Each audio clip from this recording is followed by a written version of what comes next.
This episode of the Boss Rush Podcast is brought to you by, well, you.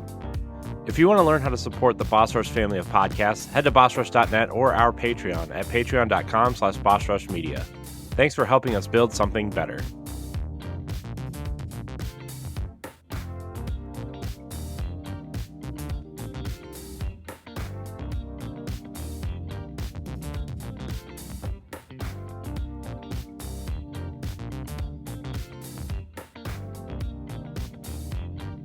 Hello, everybody. Welcome back to the Boss Rush Podcast, a great place to play games and be better. I'm one of your hosts, Corey Deering, and alongside me, as always, is the PC muscle race himself, LeRon Dawkins. Hey, what's poppin'? Back. From his back once again. Back. Guess who's back? Tell a friend. Hey guys, how's it going? Hi, LeRon. I missed you guys. I missed you too, LeRon. I missed you so much. I hurled accusations in our text chat. You did. LeRon's mad at me for some reason, and I still don't know why.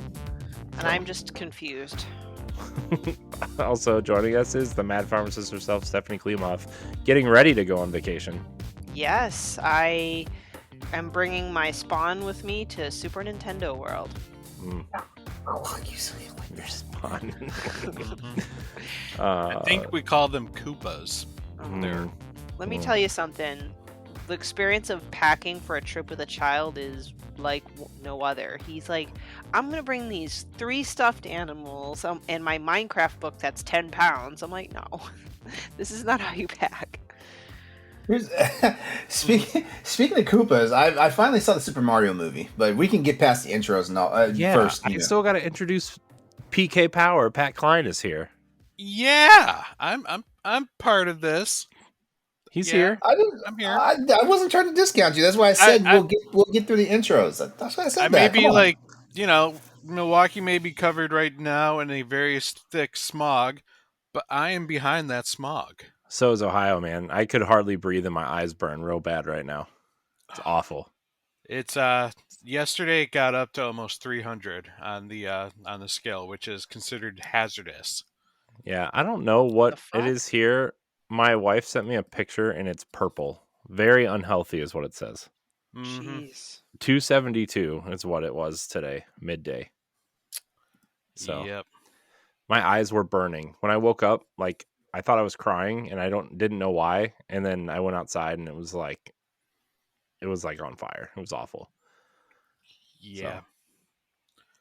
So, anyways, for those of you who don't know, as of this recording, Canada is on fire and it's drifting down into the Midwest. So Pat and I are getting it. Yep. Canada's giving it to us. We're not talking about the good fire either, or the fun fire. We're talking about the bad fire. Yeah. Get some cream, it burns. Anyways, this is the first time the whole crew's been back in a long hot minute. We have too many guests, too many cool guests. Not enough time for ourselves, vacations, sometimes both. So anyways, I'm glad you guys are all here. How's everybody feeling? Everybody feeling good? LeRon, how was your vacation? My vacation it was great. It was great. It was my first time ever being out in California. So like San Francisco was a treat. It was definitely something. San Francisco treat. Francisco treat. No, I did not have any rice roni while I was out there. No. Is it the other San Francisco treat? Oh boy! Which treat was that? The insidiously cold weather. Ooh, do you go to the Ghirardelli Chocolate Factory? Twice. Oh, twice. Damn. Do they still hand out chocolate squares at the entrance? Ghirardelli Square. Oh my God, that place was amazing. Like in Ghirardelli Square, they had like this indoor mini golf course, which was very freaking it was unique because it was all 18 holes was like different landmarks in San Francisco and stuff. So that was amazing. Right across that was an arcade. So my boyfriend and I we divvied up our time between both the mini golf and the arcade place and stuff like that. He He crushed me in the Star Wars pinball game, which I'm kind of fuming about. But I wiped the floor of him in Dance Dance Revolution, so there's that. I love Ghirardelli. Oh yeah, Ghirardelli. I didn't even. I still can't get the answer to the question. Like, is the Ghirardelli chocolates from that place, or like is that an import from Italy? You know, like what is? I still never got that answer. I don't know. I don't pay attention. It just tastes good. It's just delicious. Wait, so Yeah. here's the question: Ghirardelli or Lindt? Ghirardelli. Lindt does too much. They do too much. I don't even know what Lindt is. So it's the little decadent chocolate balls that usually have they have all sorts of stuff in them, but most of it is always hazelnut, and that gives me like numb tongue, so I can't eat that stuff. Pass. Throw Cadbury into that mix. Cadbury wins. I've never had a Cadbury. I don't know. Ghirardelli, I don't know. Like that's some really smooth. What the hell was that? Some really smooth chocolate. What was it, LeRon? Oh, a screw just popped out of my headphones. Oh no, LeRon's falling apart. He leaves for 5 seconds. Everything's falling apart. Okay, that will to be determined later. Ghirardelli is good and all, but have you ever had a Cadbury cream egg? No. Yeah, I have them. I have them every year around Easter time. I've never had a Cadbury egg. What? That's sacrilege. You at least have it. It's just like a thing. That's what I hear. Corey's like the most out of touch white guy I've ever met. I'm the worst. We will promote mutiny here.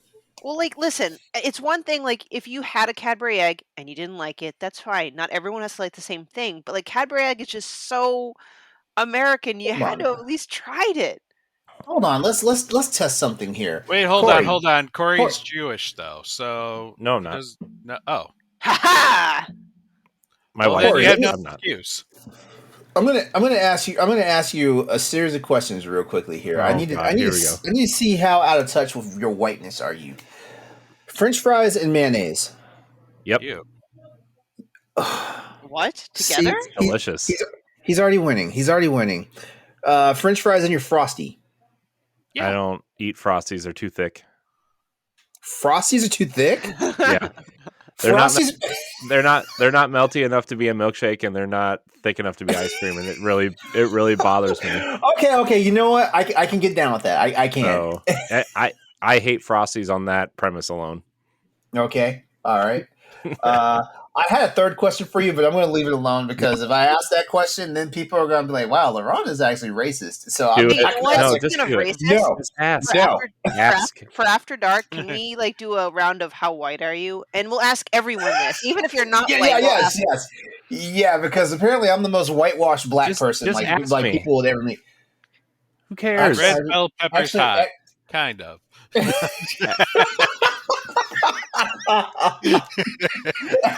Red bell peppers.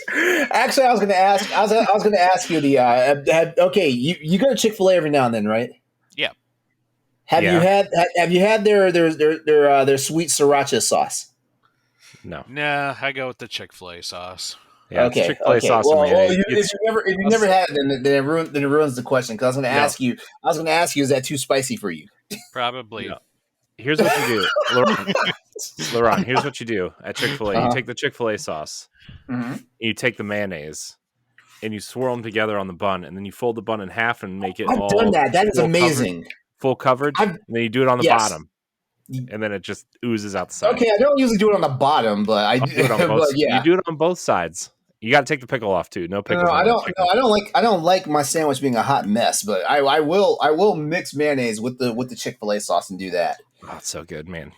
So why I'm so fat, but it's fine. I haven't had Chick-fil-A in a while though, so I haven't had Chick-fil-A in a while either. Can't blame it on the Chick-fil-A. So, oh man, good times. What were we talking about? Oh, we were talking about your vacation. Okay, yeah. So let's see. That I'm white, everybody. So let's see. Ghirardelli Square, went there twice. Saw the Golden Gate Bridge, but didn't actually go to the Golden Gate Park.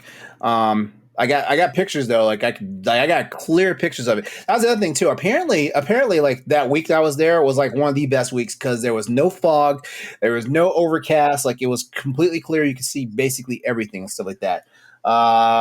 Went to the Sutro Baths location. Hiked Lands End Trail. Hiked the mile Lands End Trail because goddamn, like it's so much hills and so much climbing and stepping and all that stuff. Like, let's see. Rolled through Chinatown, but didn't actually walk through there because I think the part of Chinatown that we were at was not the part that you're supposed to like. You can just be a tourist and walk through. Well, that and San Francisco's Chinatown is massive. Yeah, but you know what? Honestly, I feel like at this point though, maybe it's just because I just didn't get a good enough exposure to San Francisco's Chinatown. I still feel like DC's Chinatown and New York's Chinatown probably are better. But that's just to all you Californians out there. It's just because I did not spend enough time out there in San Francisco Chinatown. So don't come at me completely. But you know, like just know maybe next time I get out that way, I'll do the full walkthrough. What else? Stephanie showed me Boston's Chinatown, but she didn't let me go out the car door. She said it was too dangerous. Oh damn. Usually at night it's dangerous, and it's only like 2 blocks long, so it's not worth it. What else? Man, you said so. you said Chinatown, and it reminded me of this. There's this Irish comedian named David Nehill. I don't know if you guys know who he is or not, but like he like does all these jokes, like kind of badmouth in America and everything. He's like, you guys put all the Asian people in a place called Chinatown. That's racist. We just let them live with us.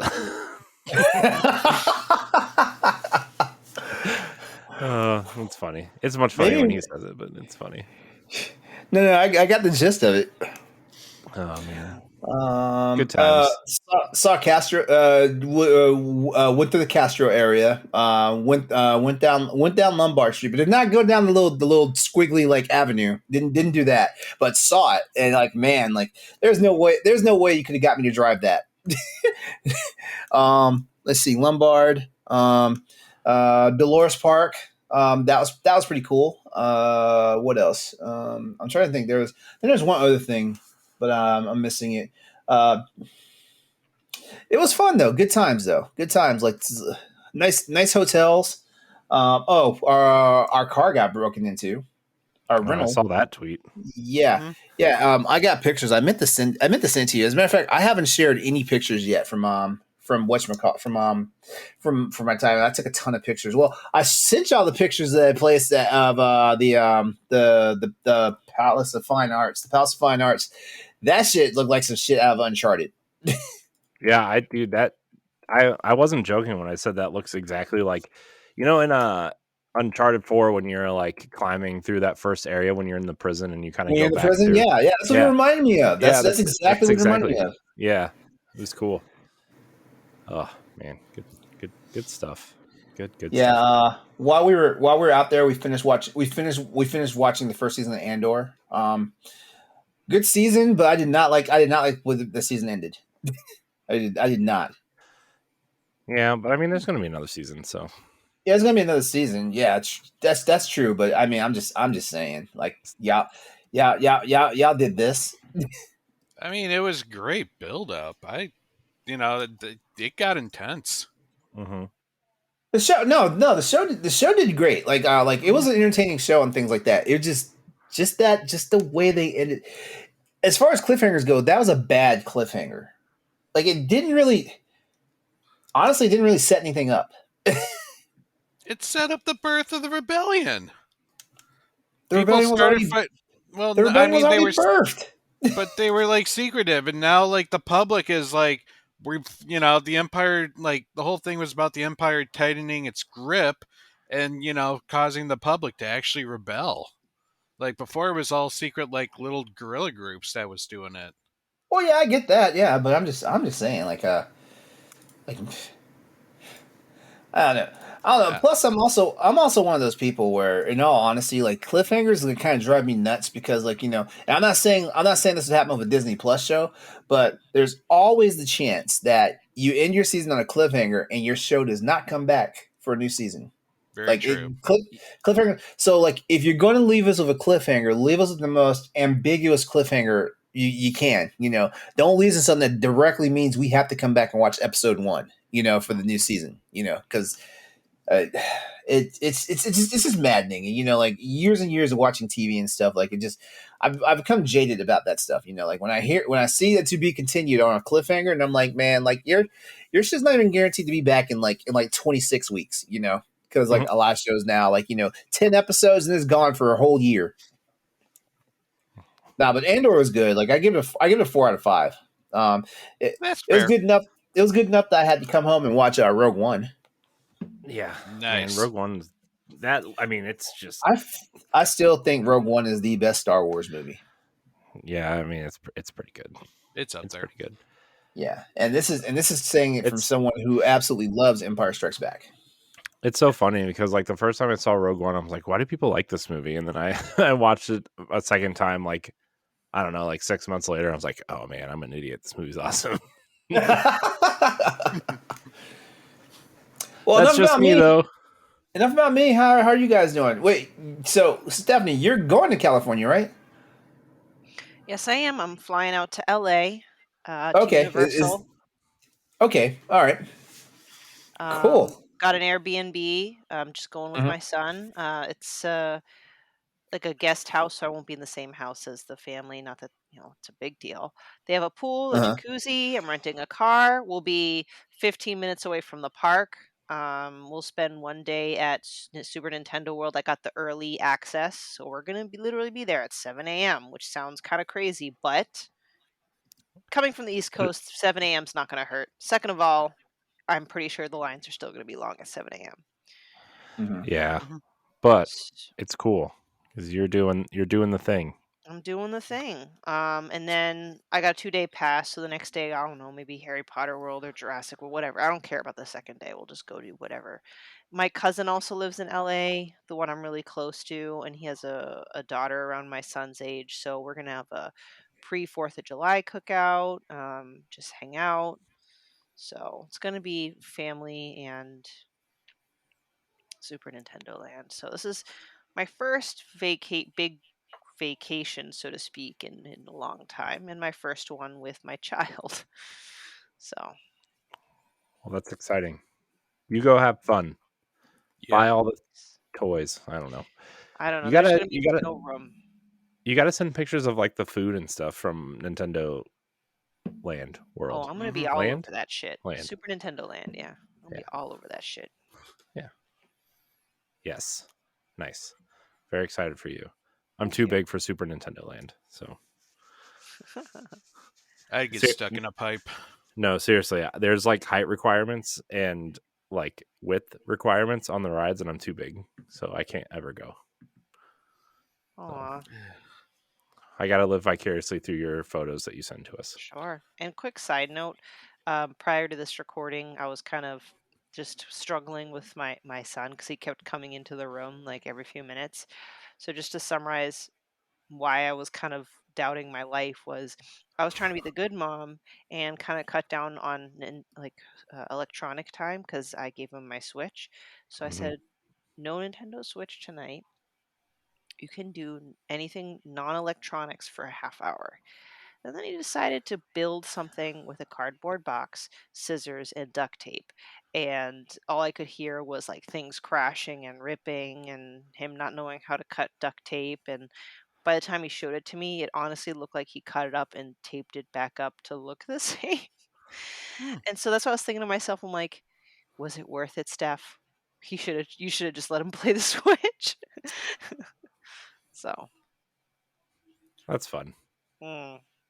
Super fun. Great. It's okay. On the other side of this curtain is a giant cardboard box with paper plates glued to it because my daughter made a car. And then there's balloons and streamers attached to it and like all this random stuff. So, oh, that's sweet. Yeah, it's great. It's great. So, yeah. And then all over our house, all of her such crafts. Such a proud dad you are, Corey. Yeah. I love my kids. when they're asleep. So yeah, Pat, you got that cool statue. Yes, I did. I would pick it up again, but then I'd wake up the cat. That's fair. That's fair. Yeah. It's the Final No. Fantasy Collector's Edition statue. Yeah. For There's not those. a lot of gaming statues where I'd be like, yeah, I want that. No, that's one that I'm like, that would look real nice. Yeah. This is my first like gaming statue too. Like I'd never Ooh. go like get collector's editions with the giant statues because they usually cost an arm and a leg, and Yep. this one needlessly did.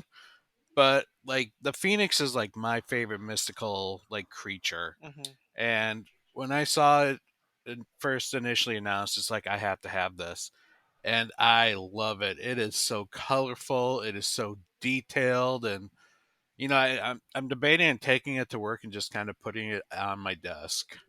Well, that's Don't nice take it to work. to Don't hear take it you. to. I hear the excitement and love for it that you have in your voice, so I could tell it's worth the Hmm. purchase. And I know what you mean, man. Like I saw, Wario 64's updates, and there was a restock of the Resident Evil 4 Collector's Edition, which I don't need a new Resident Evil. I have the game, but it has the Leon S. Kennedy statue, and I'm like, oh, I want Leon S. Kennedy on my desk, but I'm not paying $250 for it. Yeah. Nah, I definitely recommend if you want to get a gaming statue, definitely like get one for something Hmm. you will absolutely love and need. Yes. Like this. So cute. Yep. Yeah, that was $12. Sorry. No, but I do have all the Destiny ones up there behind me, and those are pretty penny. So I hear you. I actually got rid of a bunch of them recently, so because I just don't care anymore, Hmm. So, also found some cool other things while I was going through some stuff at my parents' house. So I found that Fable 3 Collector's Edition like book. That's like the game came in, and you like open it up, and it has like all these things in it, these trinkets. Nice. Super cool. Speaking of Then books, super quick, sorry. The Final Fantasy XVI art book was up for pre-order, and I shared it with Pat. It's not coming out till March of next year. I'm like, what the hell? I'm like, I interesting, but mean, that might be a placeholder date too. Maybe, but Maybe. that's an art book I want. Maybe, I mean, unless Final Fantasy 16 is getting DLC and they want to wait till the DLC's out because it might spoil it. Mm. Possibly. I don't know. that's I a haven't finished the good game yet. question. So I don't know. I think he intended it to just be like the game being complete. Yeah. I think was the original intention, but I've also heard them say if people demand it, they will create DLC. Hmm. Yeah.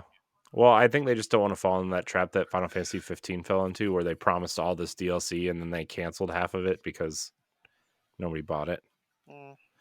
I got Although, the book that has the last 4 in it. I haven't read it yet, but I have the ending part of the story, and I will read it sometime. that's sad. I really liked Final Fantasy 15 a lot, but I apparently like all the Final Fantasies that no one likes, so I'm not a real gamer. If you like 2, we'll have to talk.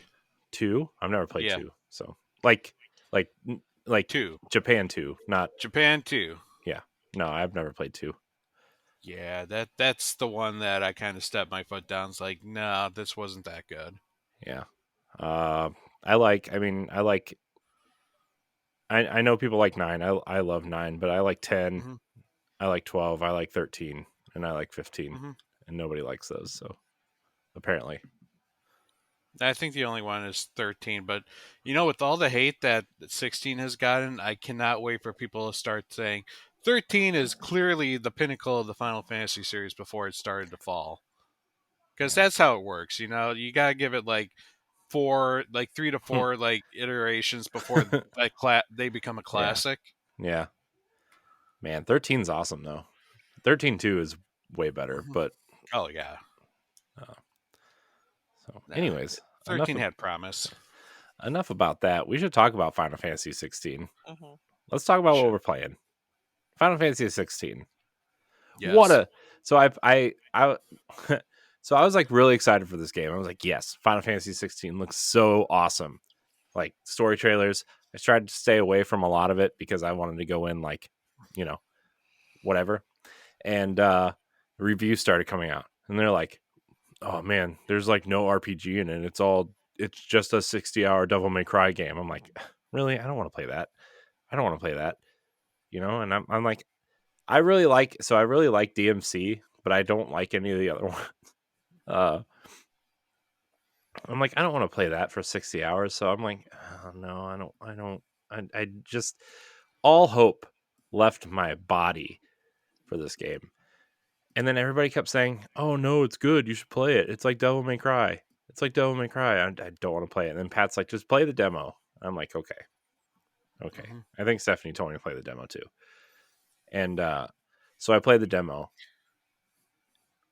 Whoever said this plays like Devil May Cry has clearly never played Devil May Cry before. That's all I'm saying. You guys are all dumb.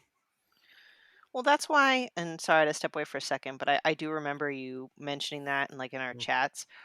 I have yet to understand why this loud minority is bitching so hard. Now, maybe I'm not the right person to say that because I'm more of a newbie with Final Fantasy. Not because I never liked it. I just fell in the Zelda camp and just went there, right?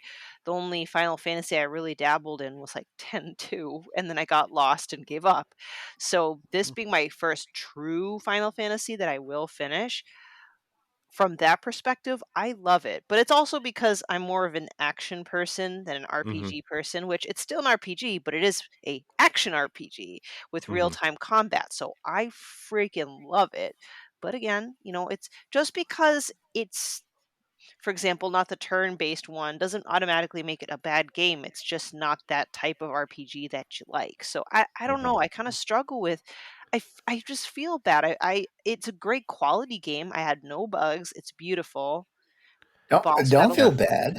Yeah. Don't feel bad. Yeah. Nope. Here's what I'm going to say about it, because my roommate bought Final Fantasy 16, which is why my PlayStation is not sitting on my desk right now. It's downstairs in the living room as he plays it. But nobody defined what Final Fantasy 16 was going to be, let alone what any other Final Fantasy game is going to be throughout all these years and stuff like that. These games started off, of course, as turn-based RPG games and stuff like that, and they had the more traditional aspects of role-playing games. But if we look at how role-playing games have evolved and stuff like that, and especially evolved with the community and stuff like that, I would be the first one to say it. Like, I kind of fell out of love with RPGs because they got stale to me. Like, it seemed like the formula was all the same, the storylines were all the same, the gameplay was all the same and stuff like that. And something had to get shaken up, as far as I was concerned, which is why I didn't take another. Back when Monster Hunter was touted as an action RPG, I told myself this is the last RPG, quote unquote, that I'm going to play. If it's good, if it's bad, whatever, it's the last one. Monster Hunter proved to be something different, but we're not talking about Monster Hunter. We're talking about RPGs, though. I really did not come back to RPGs until Mass Effect. And I almost didn't play Mass Effect because Mass Effect, the original one, has an RPG formula to it and stuff like that. But it had a more dynamic, like interactive system with the story and stuff that made it much more appealing to me and stuff like that. And then more and more Western RPGs kind of crept into like my mix, like, The Witcher and stuff like that, And then I realized that I do like role-playing games. I just don't like the old formula of turn-based combat, which is crazy because like I will get down some turn-based combat when it's a strategy RPG. You give me Final Fantasy Tactics or any of its ilk, like Deofield Chronicles, all that stuff. Yeah, I'm playing that. But as far as like traditional RPGs, like no, not really. And it's so funny because I used to play JRPGs all the time, and then like I think don't laugh. I think the turning point was actually Kingdom Hearts because that was like the first kind of quote unquote real action RPG that I played, and it changed everything because it still had the menu system like traditional RPGs had, but like the combat was, at the time, I thought it was fun, and there's a lot of aspects of that game that made it feel more kinetic and obviously more action based. And like ever since then, like JRPGs, there are a few that I enjoy, and there have been ones that have kind of like emulated an action type game, even though it's still like a turn based. Like Final Fantasy 12 is a good example.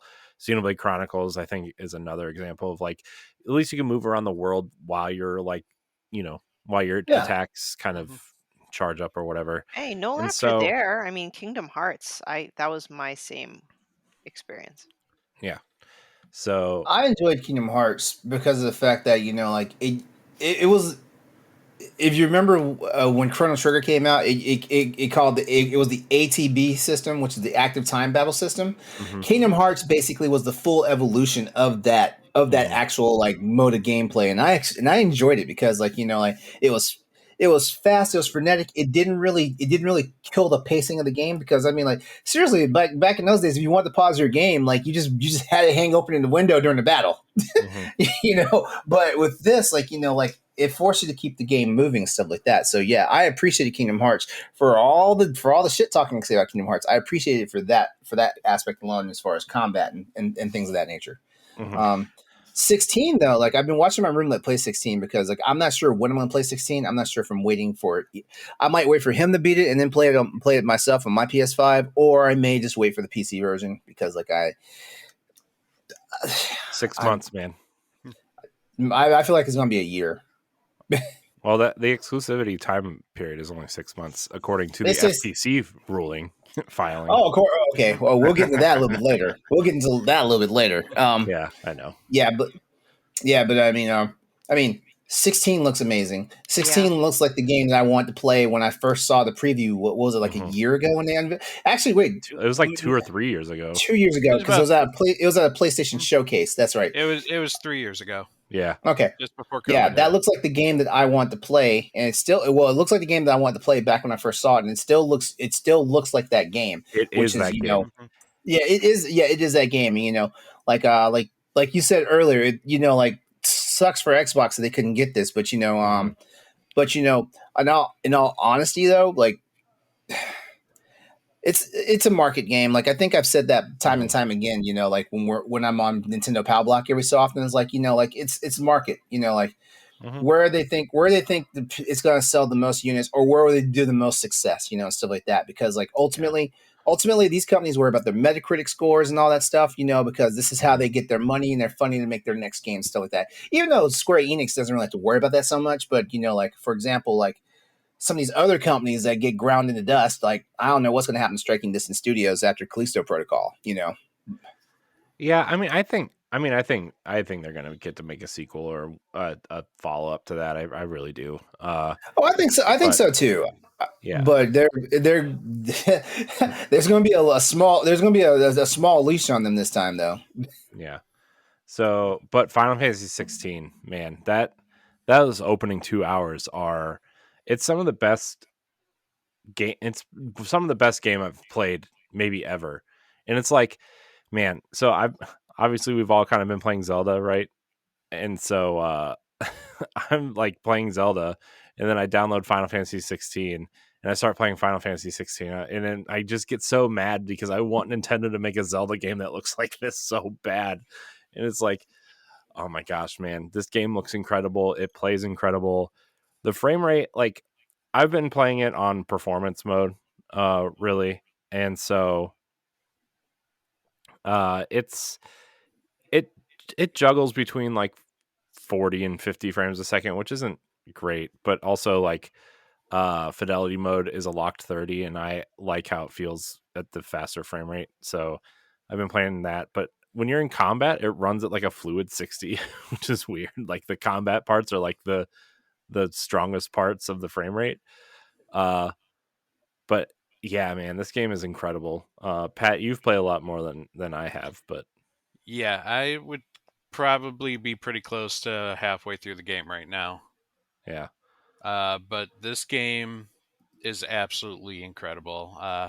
As a massive RPG fan, I am very impressed with what this game did. Yes, I understand the gripes about the battle system. This is probably the most simplest Final Fantasy battle system you ever have to worry about. Like, it's really just Mhm. 3 buttons, your attack, your magic, your dodge. Mhm. And then occasionally they throw another button in later on, for like power ups.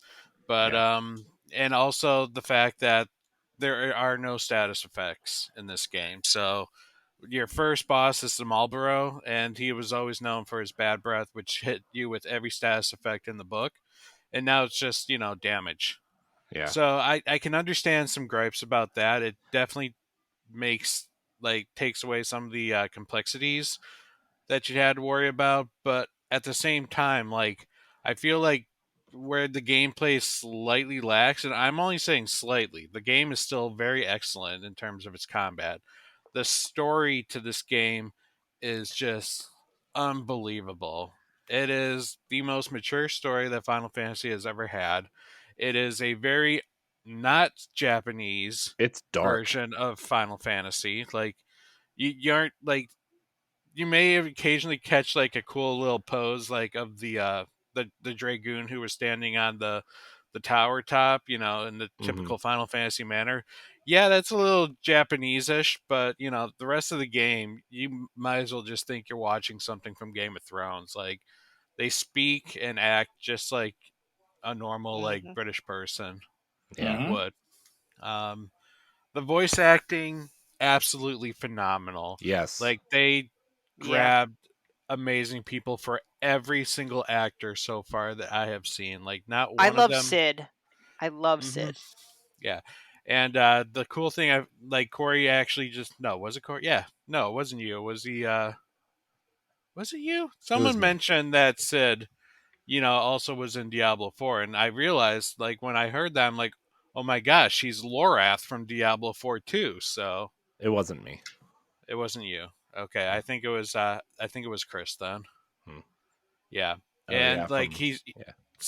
this is the guy who does both of this is he's got such a deep voice. It's a voice that you picture a mentor having. It's perfect. Hmm. Even Clive's voice absolutely spot on. Hmm. Like everything this game does is just amazing, and it's probably this could very well be one of my most favorite Final Fantasies. It might actually beat 6.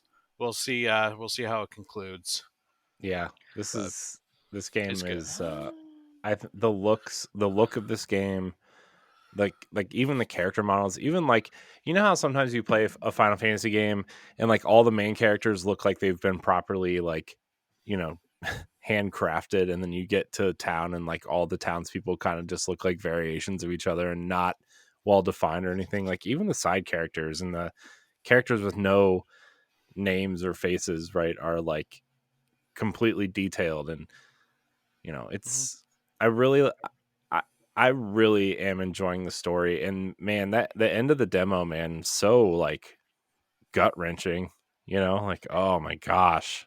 Are you kidding? Yep. Oh, Oh. And that. Oh yeah, that reminds me. The other thing, the icon battles in this game, yeah. like the director made a very strong point in saying no icon battles alike in this game. That they are meticulously handcrafted uh, to just be able to, just be the most wildest, most unimaginable thing that you could possibly even try to imagine. It's Hmm. like taking the Final Fantasy Advent Children's final battle and literally turning it into gameplay. Yeah. It is crazy. You almost I'm glad that there are parts in the game where it just kind of lets you watch what's going on, with occasionally little button prompt because I am just super impressed with just how those battles play out. Yeah. It is literally a final boss in every icon Yeah. battle. Yeah. It's really cool. It's really something. Mm.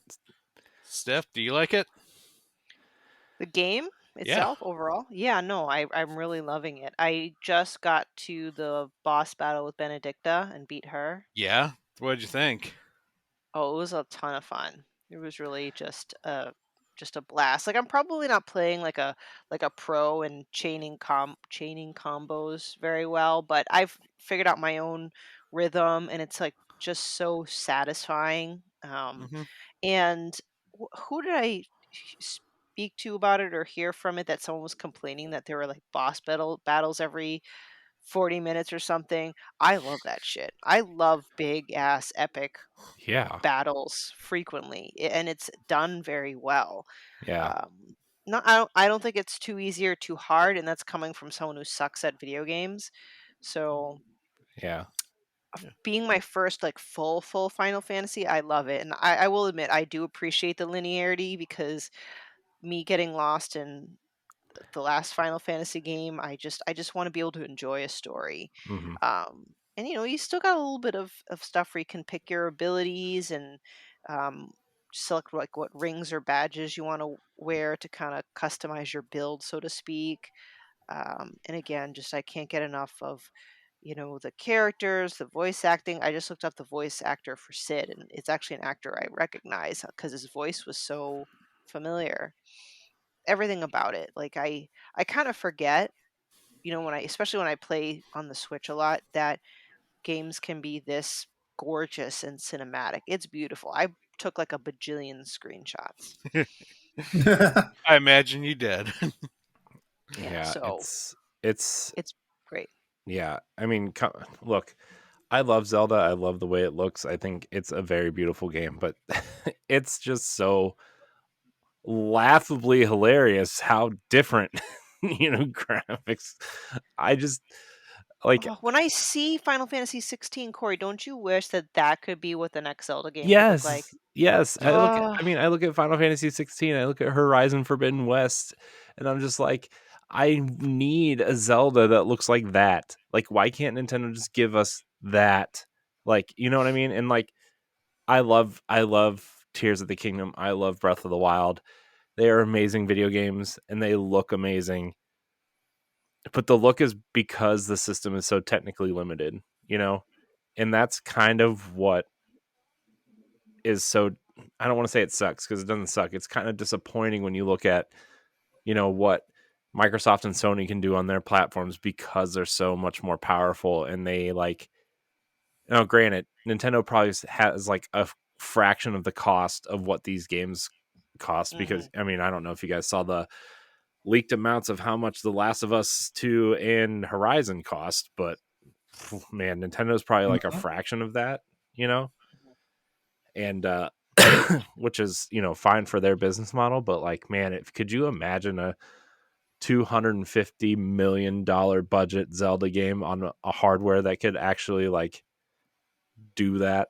Oh, yeah, but it's a pipe dream. But Final Fantasy 16 is what got me thinking, and I know it's too soon for it, but like, what would be game of the year? uh-huh. And like, I'm personally having this battle between Final Fantasy and 16 and Zelda now, because at first Zelda was going to be my shoo-in, but with Final Fantasy 16, I'm like, oh, maybe. I know. Jury's still out because I might still lean towards Tears of the Kingdom just based off of what it brings gameplay wise. Mm-hmm. But as far as blowing my mind with just awesome story and visuals and music. I mean, Final Fantasy 16 is well done, which is goes back to my initial thing of like when I say LeRon, like I feel bad, not for the gamers. I feel bad for the people that work so hard to put Final Fantasy 6, the team that put it together, because these bitches online that are complaining about it don't know what the fuck they're talking about. It's a It great game. happens. It happens every time It happens every time there's a blockbuster, and I feel like, and honestly, I feel like I could be in that camp sometimes because like I kind of skewer Square Enix when they're pimping out like games that aren't Final Fantasy, because like the quality of those games looks so fucking bad compared to Final Fantasy games themselves. Final Fantasy games in name, like the main Final Fantasy games, because that Stranger in Paradise game, oh my god, that it had Final Fantasy name in it, but man, what the hell, The game was fun. But Mm. People actually rave about that one. That game was now. fun. is it because the joke is finally the meme, or what? I No, think the the meme combat. definitely. I think the meme helped, but yeah, it's dark and different, and I think Yeah. people like that. And I mean, it's like nowhere near on the same scale of production as Final Fantasy 16 by any stretch, but like Mm-hmm. as a sort of reimagining of Final Fantasy 1 and like the combat that they did and just like the way the game works, I actually think Strangers of Paradise was actually pretty good. I don't have real experience of it because all I watched were people's let's plays, and I was like, what the hell am I watching? It was literally one of Watching those. chaos. Well, they Yeah, also tried to make a Souls light out of it too, You know, it was like a Yeah. mix. It was kind of like, you know what it felt like? It actually felt a little bit like Neo, a little bit. hmm Well, it was Yeah, Team but Ninja. Or wait, yeah, yeah, but then Team Ninja. like Forspoken, like just man, Mhm. like Oh, I wanted that game. I want that game to be impressive and stuff like that, and it just has not done the thing. I You know. still want to check that game out at some point. It'll probably come to PlayStation Plus at some point, I'm sure. But like, Oh yeah. I still want to like give it its due. I feel bad as I mean, over the last like couple years and over the last, really kind of us talking to developers and stuff and how hard they work and how much they care about these things. It like I feel really awful making fun of the games especially the ones I don't play, you know. So, but also I did Yeah, play this Forspoken demo and it was fine. But I find myself at those crossroads too because like I understand like the developers like like a lot of them pour blood, sweat, and tears into the games and stuff like that. But there's also sometimes I'm like, you guys are a AAA studio that have been around for decades, and this is what we got. mhm. I can understand like if you guys were like, well, like like a few years fresh. You know what I mean? But some of these people and like some of the talent behind Forspoken have been pioneers behind some of the most beloved Final Fantasy games, and like this is what we wound up with. I'm like some of these names are on fucking Final Fantasy X, which is heralded as one of the best of the next gen like Final Fantasy games. It's my favorite Final Fantasy is 10. Oh yeah. Hmm. mm. I I love like the 10. Well, colors I in got 10. Forspoken as from a buy one get one free deal at GameStop. That's So, how you do it. but I still that's the thing. I still want to give it a fair playthrough, despite of the reception or whatever. But it's gonna be one of those things like maybe when it's in the dead of winter and I'm finally catching up on something. Hmm. Mhm. So Yeah. But Final Fantasy 16, good game. We'll play after I it finish is. Zelda. I have to finish Zelda first now though because like we got to finish up book club, but B, like if I start playing Final Fantasy 16, I won't go back to Zelda for a while. Like, you know what I mean? And it's like Mhm. with Zelda, which I've also been playing a lot of Zelda, but like with Zelda, like I love it. I love the world and I love the abilities and stuff. I'm having the same feeling that I had with the Division 2 where like I really loved the first Division and I thought I wanted more Division, you know? And I got like I 10 hours love in. I love the original Division. I I know, loved it. man, the Division 1 was so good. And like the Division 2 was good too, but it's like I already played 100 hours of this game. Mhm. And it's not like it has an end game like Destiny where you really want to go back in and be like, I got to grind for the epic AK-47 because it's yellow and it's better than my blue. I was like, yeah. Fatigue is real. I mean, that's Ubisoft has just learned that the very hard way. Is when you make all your games and all the sequel to this games almost the exact same. Yeah, and it's like, Mm-hmm. and Mm-hmm. and also playing Zelda, like my favorite parts of Breath of the Wild were not like the main quest. It was going off to do all these random things. And I'm kind of like shoehorning myself into finishing the main quest for book club. And it's like, it's not prohibiting my enjoyment of the game. It's just like, I don't, every time I see something, I get distracted by something. I'm like, don't go there. You gotta go finish this thing. You gotta go finish it. You know? Well, my personal struggle with Tears of the Kingdom, and after I beat the game, I actually haven't really picked it back up, was I was more attracted to the main storyline because that's kind of what is the most different compared to Breath of the Wild. Hmm. And I'm disappointed to admit that I don't really have much of a desire to go and collect more Koroks, get all the armor sets, do all the side quests, which were the things for Breath of the Wild because it was so novel that I was willing and wanted to do. I wanted to get all the armor sets. I wanted to do all but I'm like, I've kind of been there before. I don't know if I want to, I don't think I need to do that. I probably still will go back and kind of at least maybe not the Mhm. Koroks, but everything else. But the fire isn't there before because it's kind of the same thing. Like I was obsessed with finishing every single shrine in Breath of the Wild. I technically have not gotten all the shrines yet on Tears of the Kingdom, which is a little unusual for me. So I really I hate to say it, but I kind of hope that the next mainline 3D Zelda game is a little bit more linear and just change it up, like you said, Pat. Like not do Mm-hmm. Ubisoft and make everything the same now. Yeah. No, I'm all in the same boat here. I probably will go back to Zelda again at some point after I get the hardbound strategy guide that's supposed to come out next month. Mm-hmm. Yeah. That way I, I don't have the time where I could just like I have so many more games to play. Yeah. So I Yeah. want more of a direct route. Yeah. Yep. And I mean I want to finish Zelda, but Zelda will become the game that I play like a half hour, 45 minutes before bed now, right? Yeah. Or if I'm not trying to play something else, right? That's what it's going to become to finish up the shrines and the Koroks and stuff, because that's what it was with Breath of the Wild also, right? Like I found all the Korok seeds and did all the shrines and did all of the quests, but that took me like months to do, right? Like I wasn't sitting there like for 3 weeks just grinding away 10 hours a day at it, right? So Yeah. We don't have to finish the Zelda right away. We're not going to get another brand new one for another like 6 years at least. Right. Tears of the That's Kingdom true. is definitely a marathon, not a sprint game. yeah.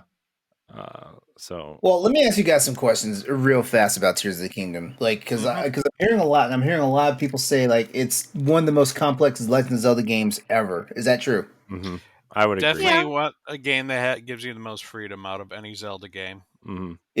Okay. Yeah. Hmm. Yep. I think the complexity comes about like the vehicle building, Hmm.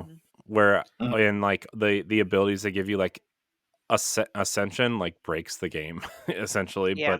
but where you can like anytime you're in a cave and the ceiling is within like 20 feet of your head, you can go up it. Uh, And like I did that in Thank you. in the Goron city when I was like down in some cavern, and I went up through with ascension and I ended up at the top of the volcano, right? Like it and that's how I got up there. I'm like, oh, okay, well, this is where I'm supposed to be, I guess. Right. uh That and there it's kind it's kind of brilliant how Nintendo set up like the sky and the depths. So even though there's not terribly much to do up in the sky, but they're all kind of combined. You need to do a bit of both because if you really want to do well in the depths, you need to collect like the Sunday lions, which are generally up in the sky, because if you get your hearts depleted down in the depths, you need to recover them with ingredients found in the Sunday lion. And then you need what you mine in the depths to be turned into batteries to make stuff while you're up on the regular land. So, like, it's a big kind of cycle that you go through. And, with Breath of the Wild, yeah, there's several ways to tackle like a shrine or an obstacle. It's like exponentially multiplied in Tears of the Kingdom. It's mhm. uh, crazy. I saw a video of someone beating the crap out of a Lionel by using a floating block they made, attaching a fan and then a wooden plank to the fan and turn the fan on, and the wooden plank spun around and just beat the shit out of that Lionel. And the guy just stood there. I Mhm. would have never thought of that. Yeah. So I mean, there's also like, man, the weapon degradation stuff really sucks still too. Like I still am annoyed that you can't just like craft weapons to make them stronger or even uh unbreakable at some point. Um but I think the shrines shrines are still the best part of that game. Those shrines are incredible. They're even better than the ones in the first game, you know. Uh and the dungeons were better. Dungeons were way better than the divine Yeah. beasts from the first game. Oh yeah. See, this is why I'm still considering Tears of the Kingdom my game of the year, not just because it's Zelda, but the Mhm. fact that Nintendo was able to somehow improve upon Breath of the Wild. Not that Breath of the Wild was bad, but they took that great game already, built upon it, and somehow created even more ways to spend your time in that game. Like it's just Mhm. different. Yeah. Yeah. As much as I personally kind of just not complained, but just kind of lamented, like, well, a lot of aspects of it, it's similar or the same as Breath of the Wild, just done differently. Mhm. Like with the Koroks, it's Yeah. still there. Yeah. Yeah. So I will keep trucking along, but I Yeah. really want to play Final Fantasy 16. I'm like itching to play it. Hmm. LeRon, what are you playing? Show Um, me the On thing. your fancy device. I'm not playing any actual like new or fancy video games. As a matter of fact, I'm playing a bunch of old shit on the Asus. If you would turn on the Asus ROG Ally. Like Oh, okay, so yeah, I I've been see playing around with Stephanie in it, this. and me. So I've been playing around with this thing for about 2 weeks now, and you know what? I will say this: this is what I've been looking for in a fucking handheld. Like, it plays PC games, and of course, because like it is a handheld PC, of course, there's other things you can do with PC besides just play PC games. So what you're telling me is you're playing Metroid Dread on that thing? Thanks for the idea. Thanks for the idea, actually. But no, like so right now I've got like Spider-Man, the Spider-Man remastered on here. But yeah, like I just went ham with this thing. Like I just started downloading a whole bunch of this really random stuff, from my library. Like Detroit Become Humans on here, the Dead Space remakes on here, of course Monster Hunter's on there, Mega Man 11. I got some old school games in there like Ori and Will of the Wisps, War Groove, Sonic Mania, Jet Set Radio, stuff like that. I've just been playing around with it and stuff. It's an experience, and like now I'm torn because now I want to put my hands on a Steam Deck just to see, just to see what the major comparisons are. This, between the two. This is a wonderful experience though, like with all the gaming profiles, like like playing around with like the performance mode and the different wattages and stuff like that, and really like pushing it. Like trust me, like playing this thing, like okay, of course the elephant in the room is the battery. Mm-hmm. That's the elephant in the room, right? That was what I was going to ask you about. Yeah. Okay. So I've been able to play games, and they actually look very decent, and actually been able to get more than 2 hours of juice out of my battery. From like 100% till when it says you need to plug this bitch in because it's about to die. Um, but I've also been able to like play it plugged in and play it full tilt in the performance mode. I mean, I'm sorry, in turbo mode, and like Spider-Man and Detroit Become Human look exactly like they would have looked on their console versions, if not the PC versions that they're actually based off of, stuff like that. So this thing is a powerhouse. Like I'm enjoying it. Like there's a like, and the fact that you, no, what? Was it worth the $700 price tag of that thing? Okay, here's the thing about it. If $700 is too pricey for you, I would say go ahead and spend the money on the Steam Deck. Honestly, because like you're going to get comparatively the same like bang for your buck. But for enthusiasts out there that they want like the best portable PC gaming experience out there and stuff like that, that's what the Asus ROG Ally is looking like, and stuff like that, and people are going to bitch and complain, about the fact that it's on the Windows platform, like when it should have been based off of Linux and all this stuff. But as a person who like I don't give two shits about Linux, like I know the Windows environment intimately, and stuff like that.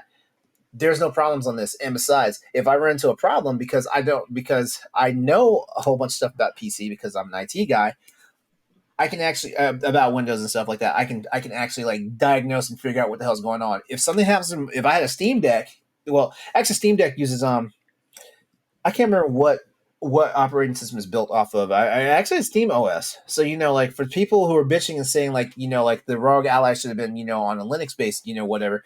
Guess what? I'm one of those people that I don't know shit about Linux. So like, if something happens to the operating system side, I don't know the first way to diagnose it. So it's a double edged sword. But circling back to everything, right? $700, yeah, because this is the Z1 Extreme model. And I'm going to tell you this right now, like for people who are thinking about it, just go ahead and pony up the extra $100. Trust me for the additional features you get for it, it's worth it. It's worth it. It's only $100. But I can't tell. Huh? This is what I have to say without actually holding that in my hand. First of all, it definitely looks sleeker and nicer than the Steam Deck, just in my opinion. In my humble opinion as a Steam Deck owner. It has a better name than the Steam Deck. I hate saying Steam Deck. Number 3, I don't know how much of a difference it is, but I just looked up the difference in weight. So the ROG Ally is 608 grams. Grams, it's Mhm. hard for me to think of what that is. Steam Deck is 669 grams. Ooh, So like jeez. 60 grams more. So like it's also lighter. So it's not saying I hate my Steam Deck and I don't like the Steam Deck anymore. No, I still like it, but it definitely has a design. The Rogue ROG Ally, the design is a lot more attractive to me. Yeah, that's the one thing I will say because because looking at aesthetics and stuff like that. Well, my main gripe is that this thing is white, which means like I gotta, like Racist. I gotta keep it clean is the problem. I gotta keep it clean. That's the major thing right there. But in all honesty though, like I've had this thing for almost 2 weeks now, and it hasn't really gotten dirty. Would you In like my to get opinion. like a skin for it? You said skin? Yeah, cool I skin, actually like a would, color or or you, theme. yeah, I actually would. As a matter of fact, I wouldn't mind. I would definitely love it if like we had a gunmetal color, a gunmetal Mhm. gray. It doesn't have to be jet black. Like I would prefer for like a grayish color or whatnot. But um, there's just so much about this thing. Like I said, I'm enjoying it. And I'm tinkering with it. So like I'm doing things that are basically trying to push like the limits of this thing because I want to see what the hardware and stuff can actually do. And yes, to answer the question that I know is in everybody's minds, but nobody's asked it yet. Yes, I am putting emulators on this real soon. I am. Mm. I am because who would I be if I didn't try to emulate something on here? It's fair. Yeah.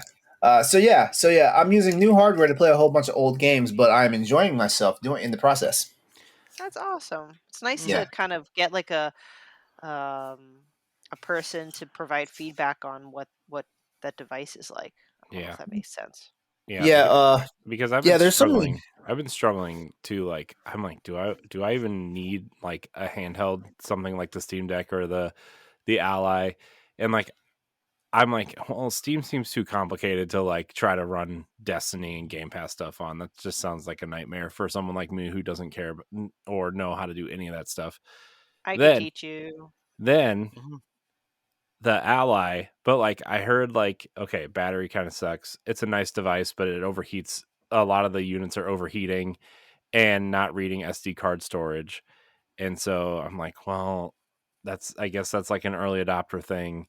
So like you're gonna have to take that risk as an early adopter as these units Mhm. become more available. I'm sure like the bad stock will get weeded out. Like, but then it's like, Xbox is really pushing this thing as their handheld, right? Like they're partnering with Republic of Gamers to push the Ally for Game Pass. And I'm like, okay, that sounds cool. But then I'm like reading that it doesn't really like, even though it's a Windows platform, sometimes the Ally doesn't read your cloud saves properly.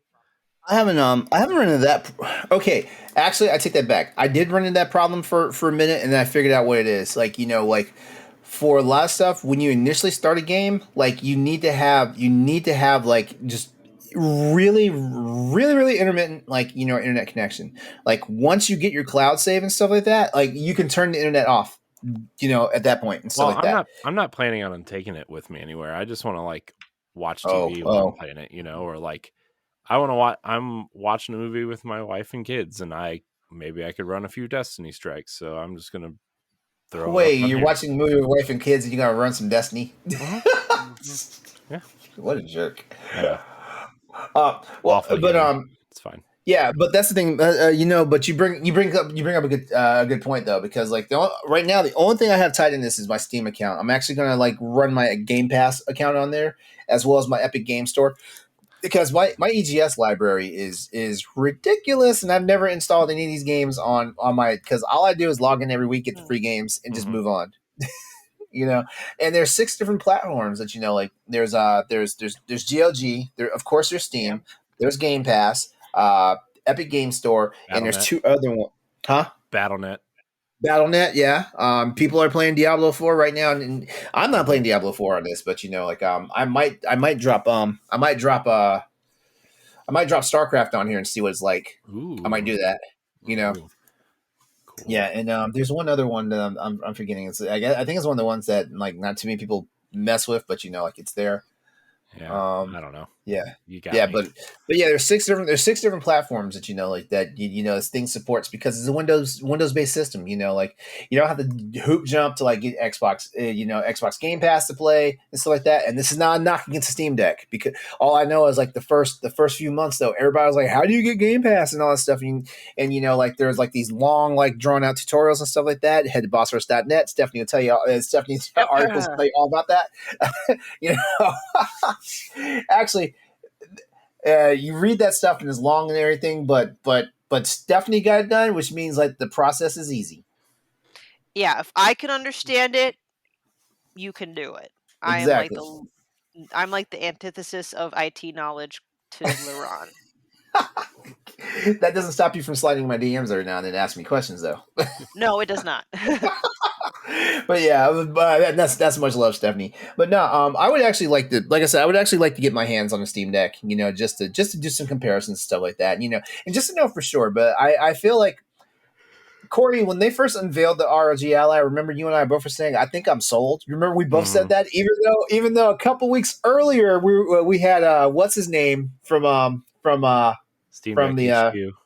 From Steam Deck HQ. I cannot remember his name. Noah. We had him on there, and he basically sold us on a Steam. I know. I